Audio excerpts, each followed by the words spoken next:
icebreaker speech, we expect to learn something from this person. And maybe for some of you, you have seen Necil for the first time on stage, and I asked that before.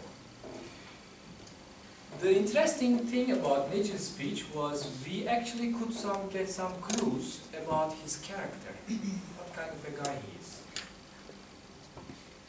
First, he likes to demystify things.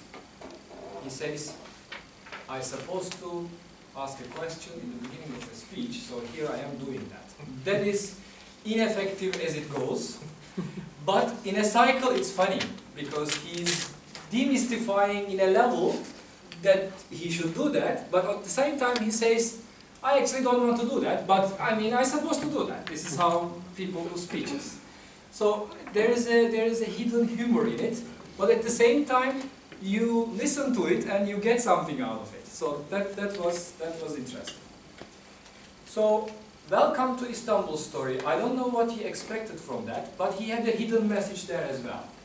So Istanbul doesn't belong to people who was born in Istanbul anymore, so it's changed. And yes, it's changed. But wasn't it a very nice way of putting it? I mean, it was not humiliating or it was not attacking. I mean, he does it usually, but this was not. This was an acceptable, subtle way of putting it, that saying Istanbul is changed. I am Istanbul, you guys are not. I got it that way. It's okay. It's okay. Speaking for the sake of speaking, not for me. That's another message, and I have some other notes about it in the end. But it was valuable, wasn't it? The story that he talked about how he suddenly was in the media before Toastmasters and before any proper training on public speaking, that also gave us a strong opinion if the topic is in your heart. If it's coming from your direct requirements, direct emotions and needs, it also comes naturally. So that was a very nice story I got. I hope the audience got it as well. That whatever you do here as a speech, make it a link first to your heart. Then your vocal variety comes, your body language naturally flows, and it just gets to the audience. It just goes to the audience's heart directly. That's another subtle, very clever way of putting it. Something else I got.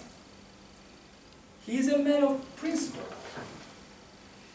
He's not afraid of hitting the taboos or known cultural or political norms of the society. And he also made a story out of that. And I'm lucky enough to know his story, and he has a TEDx talk, by the way, about it. If you like, you can find it in YouTube. So you can really see he was swimming across a huge river against him for many years. Again, coming to the same thing. We are doing something in life that are really worthwhile, and this is the best way to get it across to other people, and that worked very fine with Necil.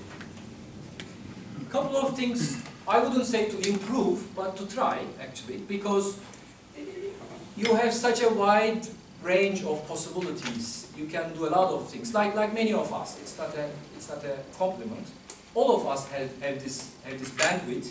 That's about our focus and our trials to do that. A bit of a more preparation maybe. Some parts of your speech was like impromptu, from one line to another.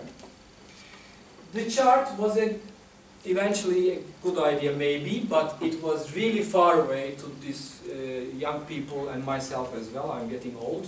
This was a bit far away. I also questioned the effectiveness of it. What you wanted to achieve, and could you actually get this message out? That's a nice thought and a nice discussion with a coffee to do. And you have a style. We saw your 10cc speeches. You have a style. You have a flow. You have a rhythm. You have an intonation that all comes very familiar to the people they know. But you have actually more possibilities. I mean, you can show more, but again, I'm coming to the same point. It's very important content. You wouldn't do that for sake of doing it. I very much get it. And my challenge for you is related to that. Find fun speeches or fun in speeches for the sake of speeches. I mean, that could be interesting, isn't it? Wouldn't you be doing like half the show, some of in Rassi's speeches? Not for a resemblance, but the possibilities that he uses in terms of many tools he has. He is sometimes showing us with exaggeration, all right, but you are in a comfort divided by two. Like really, I mean, the possibilities, we can have a lot. I'm sure you are doing grumpy old man kind of things to your students, and I know if some of your students are here, they will have a different understanding. Anyway, that's my comment. However, I think we can see more of you in different dimensions. Thank you. Thank you very much.